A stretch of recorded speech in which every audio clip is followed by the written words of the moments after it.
Hujambo na karibu mtazamaji wa Majira Digital. Tumekutana tena kwa ajili ya kuendelea kuzungumza masuala mbalimbali ya kimichezo pamoja na burudani. Ikiwa ni tarehe 9 ya mwezi wa pili mwaka 2026, tumekutana hapa kwenye jukwaa letu hili ambalo tunazungumza pamoja na kujadili masuala mbalimbali ya kimichezo pamoja na burudani, hasa yale ambayo yamepewa uzito kwenye siku za hivi karibuni. Jambo kubwa ambalo leo tutakwenda kulizungumzia ni kuhusiana na sheria mpya ambayo imeingia ndani ya ligi ya Japani. Je, unaifahamu ni sheria gani hiyo? Basi ungana nasi, lakini kwa wewe ambaye kama ndio kwanza unaanza kutufuatilia, basi usisahau kusubscribe, usisahau kucomment, kuwasha alama ile ya notification ili kuendelea kujipatia video zetu ama taarifa mbalimbali za kimichezo pamoja na burudani bwana. Huko Japani nini ambacho kinaendelea?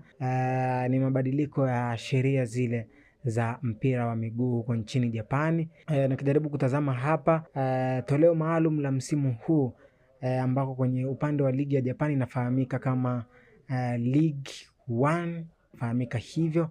Japani imeanzisha sheria mpya itakayobadilisha ushindani kwa upande wa ligi hiyo ya Japani. Unatamani kujua ni sheria gani? Basi nitakujuza kuhusiana na sheria ambazo zimeweza kubadilishwa kwa upande wa ligi hiyo. Sheria ya kwanza ambayo imeweza kubadilishwa kwenye mchezo huo ni kwamba kwenye mchezo ambao utakuwa unachezwa hakutakuwa na sare. Hilo ndio jambo la muhimu ama ndio jambo kubwa ambalo sisi tunatamani kulizungumzia pamoja na kulidadavua kwa undani zaidi. Lakini mshindi kwenye mchezo husika ni lazima atapatikana. Kama hakutakuwa na sare, basi tukufahamishe tu ni kwamba mshindi ni lazima atapatikana. Kuanzia sasa katika mchezo utakaomalizika kwa sare ndani ya dakika 90, basi mechi itaenda moja kwa moja kwenye mikwaju ya penalty ili kuamua ni nani atakwenda kuwa mshindi. Yaani mfano mzuri ni kama Young Africans akutane na kikosi